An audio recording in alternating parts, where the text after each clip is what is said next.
না সময়কে এক মুঠো ভরা যোচনা।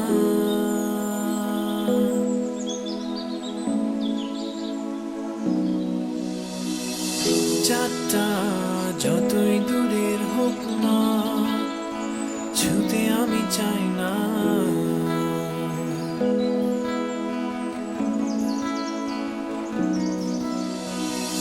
পৃথিবীর সব অপার বিস্ময়ে থাক আমার অদেখা, শূন্য খাতার প্রতিটি পাতায় সময় কাব্য লেখা।